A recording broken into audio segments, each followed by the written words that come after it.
మీరు ఫుడ్ అయితే 152 ఎగ్స్ అయితే కాదు, పప్పు కూడా 5 కేజీలు మీరు ఇచ్చారంటే 5 కేజీలు కాదు.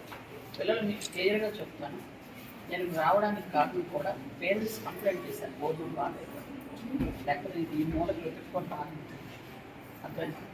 ఆ కంప్లైంట్ మళ్ళీ నాకు రాకూడదు, భోజనం వస్తే బాగాలేదమ్మా పిల్లలు తినలేకపోతున్నాను పేరెంట్స్ వచ్చి కంప్లైంట్ చేశారు. ఎందుకంటే ఆ కంప్లైంట్ మనకు ఎక్కడ రాకూడదు. ఇది ఫుడ్ అయితే మాత్రం బాగాలేదు, మీరు ఇచ్చిన క్వాంటిటీ అది ఫుడ్ కాదు, అది మీరు చూసుకోండి. అది ఆ ఎఫెక్ట్ మీ మీద పడకుండా చూసుకోండి. ఎందుకంటే మీరు ఇచ్చాము, మీరు పాఠాలు చెప్పుకోవాలి కాబట్టి ఫుడ్ మీరు ఎవరికి ఇచ్చారో వాళ్ళు చూడాల్సిన బాధ్యత ఉంటుంది.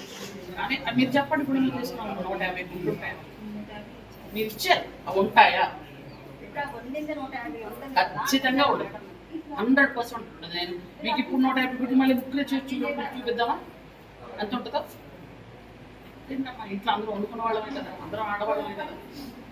పిల్లలంటే హాస్టల్ నుంచి ఎక్కడి నుంచో వచ్చే కొంతమంది పిల్లలమ్మా, ఆ ఎక్కువ మంది ఇక్కడ గిరిజన పిల్లలు వస్తారు. ఎందుకంటే ఇంట్లో నాకు మళ్ళీ ఇంకొక ఎక్స్క్యూజ్ కూడా ఉండకూడదు. నో, వన్ డే స్టెప్ కొంతమంది ఉంటే కొంతమంది గెలిచారు. ముగ్గురే కదా కూర్చున్నారు, అక్కడ ఉంది కదా, మందికి వెళ్ళొచ్చు కదా.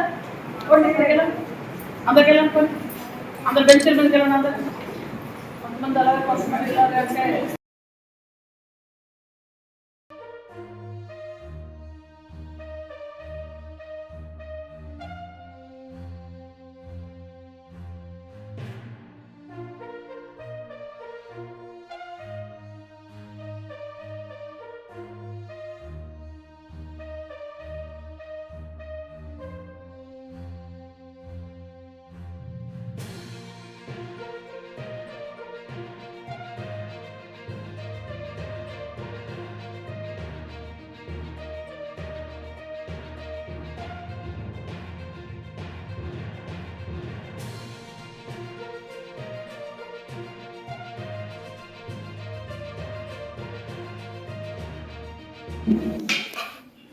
కూర్చోండి పీపల్ మీరు కానీ ఎలాగే ఎప్పుడు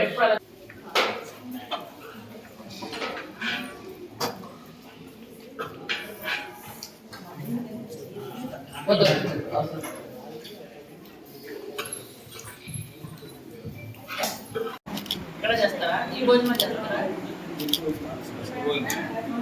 మీకు వేరే ఉంటుందేమో భోజనం.